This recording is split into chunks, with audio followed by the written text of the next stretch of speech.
Hello everyone. Welcome to Priyanka Edu Advisor and I am Priyanka Chauhan. Today we will study class 8th chapter 5 coal and petroleum. We use various materials for our basic needs. हम अपनी basic needs को पूरा करने के लिए बहुत सारे materials का यूज़ करते हैं और कुछ मटेरियल्स नेचर में मिलते हैं और कुछ मटेरियल्स ह्यूमन के द्वारा बनाए गए होते हैं, मैन मेड होते हैं. दैट मीन्स कुछ मटेरियल्स हमें नेचर से मिलते हैं, नेचर से ऑब्टेन होते हैं और कुछ मटेरियल्स ह्यूमन बीइंग्स ने बनाए होते हैं. Now can you make the list of various materials used by us in our daily life? Now you have to classify them as natural and the man made. Natural materials क्या होते हैं? जो हमें nature से मिलते हैं, like air, water, soil, sunlight. ये सब नेचुरल मटेरियल्स हैं जो नेचर से मिलते हैं हमें. मैन मेड के एग्जांपल्स आप सबको पता है, जैसे कि फर्टिलाइजर्स मैन ने बनाए हैं. तो इस तरह की आप एक लिस्ट बनाएंगे. Now does this list include air, water, soil and minerals? Since all these are obtained from nature, they are called natural resources. तो ये सारे मटेरियल्स नेचर से हमें मिलते हैं, इसलिए इनको बोला जाता है natural resources. Air, water, soil, minerals. They are obtained from nature. They are called natural resources. Air, water, soil. अगर ह्यूमंस इनको यूज़ करते रहें तो ऐसा हो सकता है कि ये अर्थ से ख़त्म हो जाए अगर इनको बहुत ज़्यादा यूज़ करते रहें. तो you have already studied about water. Class 7th में आपने वाटर के बारे में पढ़ा हुआ है. Now in the light of the availability of the various resources, nature में ये रिसोर्सेज कितने अवेलेबल हैं उसके बेसिस पे इनको दो ग्रुप्स में या दो काइंड्स में हम इसको डिवाइड कर सकते हैं. They can be broadly divided into two kinds. The first is the inexhaustible natural resources. ऐसे नेचुरल रिसोर्सेज जो अर्थ पे अनलिमिटेड हैं, अनलिमिटेड क्वांटिटी में प्रेजेंट है नेचर में, और वो ह्यूमन एक्टिविटीज़ मतलब ह्यूमंस उनको यूज़ भी करते रहें तो वो अर्थ से ख़त्म नहीं हो सकते, जैसे कि एयर और sunlight. These resources are present in unlimited quantity in nature and are not likely to be exhausted by human activities. Exhausted मतलब ख़त्म हो जाना, ये ख़त्म नहीं हो सकते humans इनको यूज़ करेंगे तो. Now say next category is exhaustible natural resources. Exhaustible means जो अगर कंटिन्यूसली इनका यूज़ करते रहेंगे हम, क्योंकि ये नेचर में लिमिटेड अमाउंट में प्रेजेंट है और अगर इसको यूज़ करते रहेंगे जनरेशन आफ्टर जनरेशन तो ये अर्थ से ख़त्म हो जाएंगे, इसलिए इनको बोल रहे हैं exhaustible natural resources. The amount of these resources in nature is limited. ये इनके कुछ लिमिटेड डिपॉजिट्स मिलते हैं अर्थ में, वो कुछ लिमिटेड होते हैं. And they can be exhausted by human activities. तो ह्यूमन एक्टिविटीज़ अगर ज़्यादा इनका यूज़ किया जाए इन रिसोर्सेज का तो ये अर्थ से जल्दी ख़त्म हो जाएंगे और इनको बनने में बहुत मिलियंस ऑफ ईयर्स का टाइम लगता है. Examples of these resources are forest, wild life, minerals, coal, petroleum, natural gas et cetera. Now one activity is given. इस एक्टिविटी में आपको ये बताया गया है कि जनरेशन आफ्टर जनरेशन, जैसे हमारे पहले की जो जनरेशन्स थी, हमारे जो फोर फादर्स थे, उन लोगों ने जैसे इन रिसोर्सेज का यूज़ अच्छे से किया, बहुत ज़्यादा उन्हें यूज़ नहीं किया, तो आगे आने वाली जनरेशन्स ने भी उनको यूज़ किया. जैसे कोल और पेट्रोलियम, उन लोगों ने जैसे कोल यूज़ किया तो फिर उन्होंने अपने आने वाली जनरेशन्स के लिए भी उसको बचा के रखा. ऐसा नहीं कि वो सारे डिपॉजिट्स उन्होंने खुद ने ही कोल को बर्न कर करके यूज़ कर लिए, फिर उस जनरेशन के बाद नेक्स्ट जनरेशन के पास भी है. बस ये होता जा रहा है कि आगे आने वाली जनरेशन्स के पास जो रिसोर्सेज की क्वांटिटी है वो कम होती जा रही है. तो we should use all these resources wisely, जिससे कि हम इन रिसोर्सेज को प्रॉपरली यूज़ कर सके और हमारी आने वाली जनरेशन्स के लिए भी उन रिसोर्सेज को बचा के रख सके, जिससे वो भी यूज़ कर सके. जैसे फॉर एग्ज़ाम्पल हम कोल का ले सकते हैं कि कोल हमें यूज़ करना चाहिए, बट ऐसा नहीं कि हम पूरे ही कोल के डिपॉजिट्स ख़त्म कर दें. अभी जितने ह्यूमन बींग्स इस अर्थ पे प्रेजेंट है तो उनको कोल को प्रॉपरली यूज़ करना चाहिए. पेट्रोलियम को उन्हें जब बहुत ज़रूरी हो तभी यूज़ करना चाहिए, उसे वेस्ट नहीं करना चाहिए. अगर ये सारे डिपॉजिट्स ख़त्म हो जाएंगे तो आगे आने वाली जनरेशन्स को ये नेचुरल रिसोर्सेज नहीं मिल पाएंगे और वो लोग इनको यूज़ नहीं कर पाएंगे, और ये रिसोर्सेज बहुत जल्दी बनते भी नहीं हैं। अब कोल को बनने में, पेट्रोलियम को बनने में इनको 300 मिलियन ईयर्स का टाइम लग जाता है इन रिसोर्सेज को बनने में। तो आने वाली जनरेशन्स के लिए ये रिसोर्सेज हमें बचा के रखने चाहिए और इनका वाइजली यूज़ करना चाहिए। In this chapter we will learn about some exhaustible natural resources like coal, petroleum और नेचुरल गैस। ये एग्जॉस्टेबल नेचुरल रिसोर्स है, लिमिटेड अमाउंट प्रेजेंट है अर्थ पे, जो ख़त्म हो सकता है अगर बहुत ज़्यादा यूज़ हुआ तो। So these can be formed from the dead remains of living organisms. जो लिविंग ऑर्गेनिज्म जो बहुत साल पहले जो डेड हो चुके थे, उनके जो फॉसिल्स थे, उनके फॉसिल्स से पेट्रोलियम और कोल बनता है, इसलिए इनको बोला जाता है fossil fuels. Now what is coal? You may have seen coal. Coal आप सबने देखा होगा, जैसे हिंदी में कोयला बोलते हैं। ये हार्ड होता है, स्टोन की तरह हार्ड होता है और black in colour, black colour का होता है ये। Coal is one of the fuels. Food cook करने में इसको यूज़ किया जाता है कोल को। अर्लियर ये रेलवे इंजन्स में यूज़ किया जाता था। रेलवे इंजन्स में स्टीम बनाने के लिए यूज़ किया जाता था और स्टीम से वो इंजन चलते थे। Now it is also used in thermal power plants. Thermal power plants में जो इलेक्ट्रिसिटी बनाई जाती है वो कोल से बनाई जाती है to produce electricity. And coal is also used as a fuel in various, बहुत सारी इंडस्ट्रीज़ में भी कोल का यूज़ होता है। Now the story of coal. ये कोल कहाँ से मिला, कहाँ से मिलता है ये कोल और ये कैसे बना? 300 ईयर्स पहले अर्थ के ऊपर बहुत घने जंगल थे, डेंस फॉरेस्ट थे in the low lying areas और wetland areas. Low lying जो थोड़े नीचे की तरफ होते हैं और वेट लैंड एरियाज़ में बहुत घने जंगल थे 300 मिलियन ईयर्स पहले। तो वहाँ पे कुछ ऐसा कोई नेचुरल प्रोसेस हुआ होगा, जैसे फ्लड आ गया होगा या अर्थक्वेक आ गया होगा। इस तरह का कोई नेचुरल कैलामिटी होने के कारण क्या हुआ, ये जितने भी बहुत बड़े बड़े फॉरेस्ट थे ये सब सॉइल के अंदर नीचे बरी हो गए, दब गए। ये सब नीचे सॉइल के अंदर दब गए और उनके ऊपर फिर सॉइल डिपॉजिट होता गया। जैसे जैसे उन पे ज़्यादा सॉइल डिपॉजिट होता गया तो ये जो पूरा फॉरेस्ट था ये कंप्रेस होता गया। जो नीचे प्लांट्स, एनिमल्स थे, ये सारे प्लांट्स कंप्रेस होते गए। द टेम्परेचर ऑल्सो रोज़। और जब ये नीचे दबते गए और ऊपर सॉइल कलेक्ट होती गई, सैंड कलेक्ट होती गई, तो वहाँ का नीचे का टेम्परेचर भी बढ़ता गया और वो नीचे कंप्रेस होते गए वो सारे के सारे प्लांट्स, और वहाँ का प्रेशर भी हाई हो गया और टेम्परेचर भी हाई हो गया।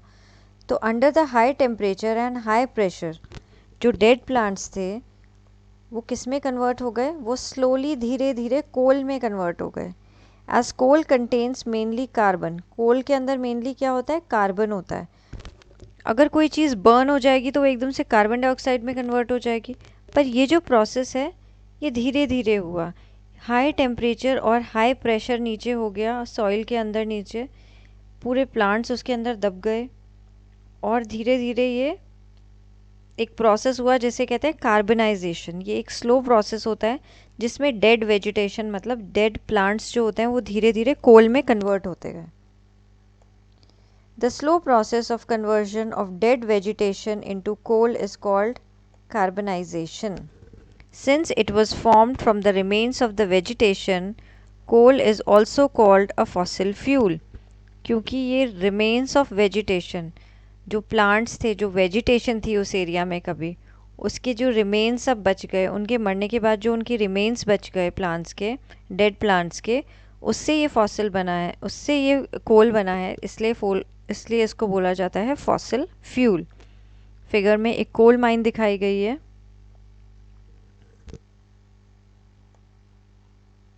This is the coal mine. When heated in air, coal को जब एयर में हीट करते हैं तो कोल बर्न होता है और मेनली कौन सी गैस प्रोड्यूस होती है? कार्बन डाइऑक्साइड गैस प्रोड्यूस होती है। Coal is processed in industry. Coal को इंडस्ट्री में प्रोसेस किया जाता है और उससे कुछ यूज़फुल प्रोडक्ट्स बनाए जाते हैं, जैसे कि coke, coal tar and coal gas.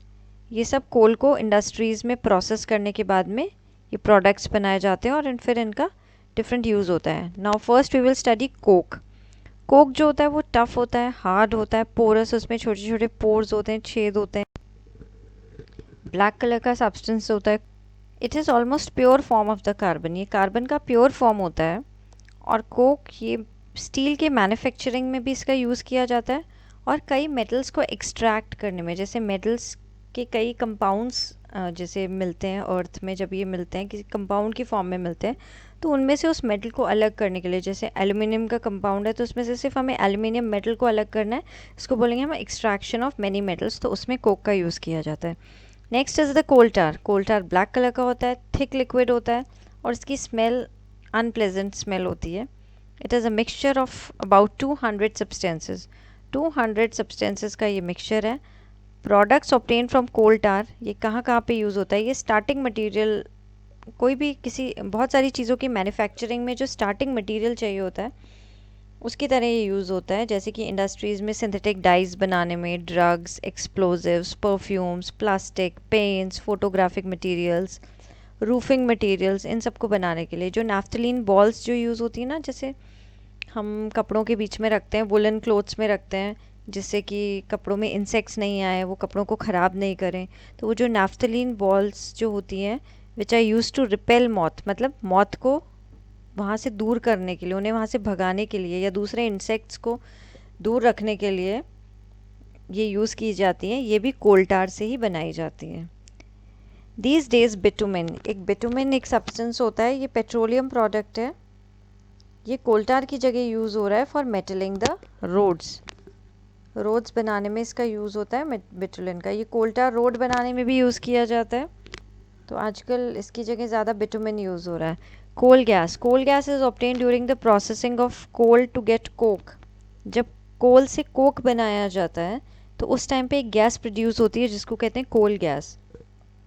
Coal gas को फर्स्ट टाइम लंदन में 1810 में स्ट्रीट लाइट्स को जलाने के लिए यूज़ में किया जाता था और न्यूयॉर्क में 1820 में। But now a days it is a source of heat, तो अब नाउ अ डेज़ ये हीट के सोर्स के लिए यूज़ किया जाता है, इंडस्ट्रीज़ में यूज़ होता है इसका as a fuel in many industries. जो कि कोल प्रोसेसिंग प्लांट्स होते हैं ना, उनके आसपास जो इंडस्ट्रीज़ होती है वहाँ पे इसको यूज़ किया जाता है। कोल प्रोसेसिंग मतलब कोल की प्रोसेस होकर कोक बना रहे हैं और कोक बनाते टाइम कोल गैस बन रही है, तो वो कोल गैस आसपास की जो इंडस्ट्रीज़ हैं वहाँ पे यूज़ कर ली जाती है। Now next topic is the petroleum. You know that petrol is used, petrol आप सभी को पता है फ्यूल की तरह यूज़ किया जाता है light automobiles like motorcycles, scooters, cars, और जो हैवी मोटर्स व्हीकल्स होते हैं, ट्रक, ट्रैक्टर्स, उनमें डीजल यूज़ किया जाता है। तो जो ये पेट्रोल और डीजल है ये एक नेचुरल रिसोर्स है जो हमें पेट्रोलियम से मिलता है। अब do you know how petroleum is formed, ये पेट्रोलियम कैसे बनता है। जैसे हमने कोल के लिए पढ़ा था ना, बहुत मिलियंस ऑफ ईयर्स लगते हैं, 300 मिलियन ईयर्स लगते हैं बनने में, वैसे ही पेट्रोलियम को बनने में भी बहुत मिलियन ईयर्स लगते हैं, hundreds of million years. Petroleum was form from the organisms living in the sea के अंदर, ओशन के अंदर जो लिविंग ऑर्गेनिजम्स रहते थे, उन ऑर्गेनिजम्स से ये पेट्रोलियम बना है। जब इन ऑर्गेनिजम्स की डेथ हो जाती है, जितने भी लिविंग ऑर्गेनिजम्स सी के अंदर होते हैं, जब उनकी डेथ हो जाती है तो वो उनकी जो डेड बॉडीज़ होती है वो नीचे बॉटम, जो सी का फ्लोर होता है, बॉटम ऑफ द ओशन, वहाँ पे जाके उनकी डेड बॉडीज़ कलेक्ट होती जाती हैं। तो डेड बॉडीज़ कलेक्ट होने के बाद उनके ऊपर सैंड और क्ले की एक लेयर इकट्ठी होती जाती है। नीचे नीचे डेड बॉडीज़ है सारे एनिमल्स की, जितने भी ऑर्गेनिजम्स हैं, उनके ऊपर सॉइल इकट्ठी होती जाती है, क्ले इकट्ठी होती जाती है। And over millions of years, बहुत मिलियंस ऑफ ईयर्स के टाइम में, क्योंकि वहाँ पे भी एयर प्रेजेंट नहीं है, हाई टेम्परेचर हो जाता है, नीचे हाई प्रेशर हो जाता है, तो उस कंडीशन में ये जो डेड ऑर्गेनिजम्स हैं, इनकी जो बॉडी है, डेड ऑर्गेनिजम्स की बॉडी, ये पेट्रोलियम और नेचुरल गैस में टर्न हो जाती है। जैसे हमने कोल में पढ़ा था कि डेड वेजिटेशन कोल में कन्वर्ट हो गई थी, वैसे ही ओशंस के अंदर ये जो डेड ऑर्गेनिजम्स हैं, इनकी जो डेड बॉडीज़ हैं, ये बहुत टाइम में, मिलियंस ऑफ ईयर्स का टाइम लेती हैं, और हाई टेम्परेचर, हाई प्रेशर, इसकी प्रेजेंस में, एंड एब्सेंस ऑफ एयर नहीं होती वहाँ पे, तो इनकी डेड बॉडी पेट्रोलियम और नेचुरल गैस में चेंज हो जाती है। Now it shows the deposits of petroleum and natural gas, figure 5.4 में। डिपॉजिट्स दिखाए गए हैं। तो जो लेयर है containing petroleum oil and gas, ये वाटर के ऊपर है, क्योंकि जो गैस और ऑयल होता है वो हमेशा लाइट होता है वाटर से और वाटर के ऊपर फ्लोट करता है। ये वाटर के साथ मिक्स नहीं होते, ऑयल और गैसेस वाटर के साथ मिक्स नहीं होती, ये वाटर के ऊपर फ्लोट करती हैं। The world's first oil well was drilled in Pennsylvania, USA in 1859 में सबसे फर्स्ट ऑयल वेल को ड्रिल किया गया था। 8 years लेटर 1867 में इंडिया में भी असम में एक जगह है माकूम, वहाँ पे ऑयल वेल मिले थे। इंडिया में आज के टाइम में जो ऑयल वेल्स हैं वो असम में है, Gujarat, Mumbai high and in the river basins of Godavari and Krishna reverse. तो ये अवेलेबिलिटी है इंडिया में, ये कहाँ अवेलेबल है? Oil fields. Now the refining of the petroleum. Petroleum को कैसे रिफ़ाइन किया जाता है, उसमें से अलग अलग प्रोडक्ट्स कैसे निकाले जाते हैं, क्योंकि पेट्रोलियम से हमें बहुत सारे प्रोडक्ट्स मिलते हैं। ये डार्क ऑयली लिक्विड होता है, इसमें एक अनप्लेजेंट स्मेल होती है और it is a mixture of various constituents such as petroleum gas. इसके कॉन्स्टिट्यूएंट्स क्या क्या होते हैं? पेट्रोलियम गैस होती है इसमें, petrol, diesel, lubricating oil, paraffin wax etcetera. तो the process of separating the various constituents, ये सारे कॉन्स्टिट्यूएंट्स को कैसे सेपरेट किया जाता है, तो ये एक प्रोसेस यूज़ होता है। Fractions of petroleum is known as refining and it is carried out in a petroleum refinery. ये पेट्रोलियम रिफाइनरीज में ये प्रोसेस किया जाता है, रिफाइनिंग ऑफ पेट्रोलियम। अलग अलग सारे कॉन्स्टिट्यूएंट्स को, कॉन्स्टिट्यूएंट मतलब उसमें क्या क्या कितने मटेरियल्स, अलग अलग टाइप के मटेरियल्स प्रेजेंट है, उनको अलग कर लिया जाता है। Now the table is given, ये आपको टेबल इसके पेट्रोलियम के कॉन्स्टिट्यूएंट्स लर्न करने हैं और इनके यूजेस भी लर्न करने हैं। Like first is the LPG. LPG full form is liquefied petroleum gas. Petroleum gas in the liquid form. Liquid form में जो पेट्रोलियम गैस होती है that is LPG, liquefied petroleum gas. Use हम घर में जो यूज़ करते हैं सिलेंडर्स में, जो कुकिंग के लिए जो फ्यूल यूज़ किया जाता है, fuel for home and industries में यूज़ होता है। Second is the petrol. Petrol is use as a motor fuel, aviation fuel, solvent for dry cleaning, इन सब में पेट्रोल का यूज़ होता है। कैरोसिन, स्टोव, लैम्प और जेट एयरक्राफ्ट्स में कैरोसिन यूज़ होता है। डीजल हैवी मोटर व्हीकल्स में, इलेक्ट्रिक जनरेटर्स में यूज़ होता है। लुब्रिकेटिंग ऑयल लुब्रिकेशन में यूज़ होता है। ये जो पार्ट्स होते हैं ऑटोमोबाइल्स के, जो पार्ट्स होते हैं उसमें लुब्रिकेशन में काम आता है। पैराफिन वैक्स जो होता है, ऑइंटमेंट्स जो बनाए जाते हैं, कैंडल्स बनाई जाती हैं, या जो वैसलीन हम यूज़ करते हैं, जो हम अपनी स्किन पे लगाते हैं वैसलीन, उसमें पैराफिन वैक्स यूज़ होता है। बिटुमिन पेंट्स में यूज़ होता है और रोड के सरफेस बनाने में बिटुमिन का यूज़ किया जाता है। तो you have to learn all the uses of this constituents. Now this petroleum is also called the black gold, या लिक्विड गोल्ड भी बोलते हैं, ब्लैक गोल्ड भी बोलते हैं। Many useful substances are obtained from petroleum and natural gases. बहुत सारे useful substances हमें पेट्रोल से और नेचुरल गैस से मिलते हैं, इसलिए इनको पेट्रोकेमिकल्स बोला जाता है। And they are used in the manufacture of detergents. ये डिटर्जेंट के मैन्युफैक्चर में फाइबर जैसे पॉलिस्टर, नायलॉन, एक्राइलिक, जितने भी सिंथेटिक फाइबर्स हैं इनको बनाने के काम आते हैं। पॉलीथीन्स बनाने में काम आते हैं and manmade plastics. Hydrogen gas obtained from natural gas is used in the production of fertilizers. जब नेचुरल गैस में से जो हाइड्रोजन गैस मिलती है वो फर्टिलाइज़र इंडस्ट्रीज़ में यूज़ होती है। फर्टिलाइज़र जो यूरिया बनाया जाता है इंडस्ट्रीज़ में, वहाँ पे ये हाइड्रोजन गैस यूज़ होती है। And due to its great commercial importance, petroleum is also called the black gold. इसकी बहुत कमर्शियल इम्पॉर्टेंस है, बहुत कमर्शियल इंडस्ट्रीज़ में इसका यूज़ किया जाता है, इसलिए इसको ब्लैक गोल्ड बोला जाता है।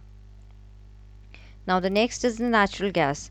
Natural gas is a very important fossil fuel because it is easy to transport through pipes. Natural gas को pipes के थ्रू ट्रांसपोर्ट किया जाता है। इसको ट्रांसपोर्ट करना बहुत easy होता है और एक बहुत important fossil fuel है और ये फैक्ट्रीज़ में, इंडस्ट्रीज़ में यूज़ होता है। Natural gas is stored under high pressure as compressed natural gas, जिसे बोलते हैं CNG। CNG फ्यूल की तरह यूज़ होता है, व्हीकल्स में यूज़ किया जाता है CNG, compressed natural gas. CNG is used for power generation. It is now being used as a fuel for transport vehicles because it is less polluting, इससे pollution नहीं होता, इसलिए आज के टाइम में CNG vehicles use. It is now being used fuel for transport vehicles because it is less polluting. CNG से pollution कम होता है, pollution नहीं होता. It is a cleaner fuel. ये एक cleaner fuel है. The great advantage of CNG is that it can be used directly for burning. इसको burn करने के लिए, जलाने के लिए directly use किया जाता है. In homes and factories, घरों में और factories में इसका यूज़ किया जाता है बर्निंग के लिए. Where it can be supplied, और ये वहाँ पे सप्लाई की जा सकती हैं, पाइप्स के थ्रू इनकी सप्लाई होती है. And such a network of pipelines exist in, ऐसा पाइपलाइंस का नेटवर्क वडोदरा गुजरात में है और कुछ parts in some parts of Delhi and other places. Natural gas is also used as a starting material for the manufacture of number of chemicals and fertilizers. बहुत सारे chemicals और fertilisers को बनाने के लिए जो स्टार्टिंग मटेरियल चाहिए होता है, वो स्टार्टिंग मटेरियल के लिए नेचुरल गैस को यूज़ किया जाता है. इंडिया में वास्ट रिजर्व्स हैं, बहुत ज़्यादा रिजर्व्स हैं नेचुरल गैस के. नेचुरल गैस इंडिया में कहाँ कहाँ पे प्रेजेंट है? It is found in Tripura, Rajasthan, Maharashtra and in the Krishna Godavari delta. Krishna और गोदावरी रिवर का जो डेल्टा रीजन है, वहाँ पे नेचुरल गैस मिलती है. Can coal, petroleum and natural gas be prepared in the laboratory from dead organisms? क्या ये पॉसिबल है कि कोल और पेट्रोलियम को हम डेड ऑर्गेनिज्म से लैब में बना लें? नहीं, ये पॉसिबल नहीं है. ये जो ऑर्गेनिजम्स हैं, ऐसी कंडीशंस, इनको बनाने में जो कंडीशंस चाहिए होती हैं, like high temperature, high pressure, anaerobic conditions, हम लोग ऐसी कंडीशंस लैब में क्रिएट नहीं कर सकते. तो ऐसे कोल और पेट्रोलियम लैब में नहीं बनाए जा सकते. और मोर ओवर, ये जो नेचुरल रिसोर्सेज हैं, इनको बनने में मिलियंस ऑफ ईयर्स का टाइम लगता है. और इनकी प्रोसेस जो होती है, इनकी फॉर्मेशन की, बनने की जो प्रोसेस होती है, वो बहुत स्लो होती है. So the answer is no. Their formation is a very slow process and the conditions for the formation they can not be created in the laboratory. Laboratory में ये कंडीशंस हम क्रिएट नहीं कर सकते. Some natural resources are limited. कुछ natural resources बहुत limited होते हैं, जिन्हें हम बोल रहे हैं exhaustible natural resources, like fossil fuels, forest, minerals. क्योंकि अगर हम इनका इनडिस्क्रिमिनेटली यूज़ करते रहेंगे, हम इनको वाइजली यूज़ नहीं करेंगे, तो एक दिन ये अर्थ से ख़त्म हो जाएंगे. Now you know that coal and petroleum, they are the fossil fuels. और इनको बनने में, ये किससे बने हैं? ये डेड ऑर्गेनिज्म से बने हैं और मिलियंस ऑफ ईयर्स का टाइम लगा है इन फ्यूल्स को बनने में. और on the other hand the known reserves of these, अब जो इनके जो नोन रिजर्व्स हैं, जो हमें पता है कि हमारे पास इतने कोल और पेट्रोलियम के रिजर्व्स हैं, वो आने वाले कुछ 100 ईयर्स तक ही चलेंगे. हमारी आगे की कुछ जनरेशन्स ही उनको यूज़ कर पाएंगी. Moreover, burning of these fuel is a major cause of pollution. इनको बर्न करते हैं जब कोल और पेट्रोलियम को जब ये बर्न किए जाते हैं एज अ फ्यूल, तो ये मेजर सोर्स, सबसे ज़्यादा पोल्यूशन इन्हीं से ही होता है. और इसके कारण अर्थ पे ग्लोबल वार्मिंग हो रही है, अर्थ का टेम्परेचर बढ़ता जा रहा है. So it is therefore necessary कि हम इन फ्यूल्स को बहुत वाइजली यूज़ करें, और तभी यूज़ करें जब हमें बहुत ज़रूरी हो इनका यूज़ करना. So this will result in better environment. इससे हमारा एनवायरनमेंट भी क्लीन रहेगा, ग्लोबल वार्मिंग भी नहीं होगी, और ये जो रिसोर्सेज हैं, ये बहुत लंबे टाइम तक अर्थ पे अवेलेबल रहेंगे. So in India, the Petroleum Conservation Research Association PCRA advises people how to save petrol, diesel while driving. So PCRA ने कुछ ऐसी गाइडलाइंस लोगों को बताई हैं कि जिस तरह से आप पेट्रोल और डीजल को ड्राइविंग के टाइम पे सेव कर सकते हैं. कांस्टेंट स्पीड पे ड्राइव करना चाहिए. एक मॉडरेट स्पीड होनी चाहिए, बहुत ज़्यादा हाई स्पीड पे भी नहीं और लो स्पीड भी नहीं, मॉडरेट स्पीड पे. एज़ फार एज़ पॉसिबल जब भी ट्रैफिक लाइट आए, स्विच ऑफ द इंजन, या जहाँ पे भी आपको रुकना हो, इंजन ऑफ कर देना चाहिए. टायर का प्रेशर सही होना चाहिए और व्हीकल की रेगुलर मेंटेनेंस होनी चाहिए. Now we will study the keywords. Coal, petroleum और नेचुरल गैस, ये फॉसिल फ्यूल्स हैं. फॉसिल फ्यूल्स जो होते हैं, ये लिविंग ऑर्गेनिजम्स जो बहुत साल पहले जिनकी डेथ हो गई, उनके डेड रिमेन्स, उनकी जो डेड बॉडीज़ होती हैं, उनसे बनते हैं, और इनको बनने में मिलियंस ऑफ ईयर्स लगते हैं. फॉसिल फ्यूल्स एग्जॉस्टेबल रिसोर्सेज होते हैं, मतलब ये बहुत ज़्यादा इनका यूज़ करते जाएंगे तो ये अर्थ से एक दिन ख़त्म हो जाएंगे। कोक, कोल टार, कोल गैस, ये सब कोल से मिलने वाले प्रोडक्ट्स हैं। जब इनकी प्रोसेसिंग की जाती है कोल की तो हमें ये सारे प्रोडक्ट्स मिलते हैं। Petroleum gas, petrol, diesel, kerosene, paraffin wax, lubricating oil, ये सब जब पेट्रोलियम की रिफाइनिंग की जाती है तो ये सारे प्रोडक्ट्स हमें उससे मिलते हैं। Coal and petroleum resources are limited, मतलब बहुत लिमिटेड रिसोर्सेज हैं, तो इसलिए हमें इनका यूज़ जुडिशियसली करना चाहिए। We should use them judiciously and wisely so that we can save these natural resources for our future generations. So I hope you have understood the chapter. अगर आपको video अच्छा लगा then please write down in the comment section and like the video, share it with your friends so that the maximum number of students may get benefited. And if you have not subscribed the channel, please subscribe it and press the bell button so that whenever I upload the video you get the notification and you can watch the video.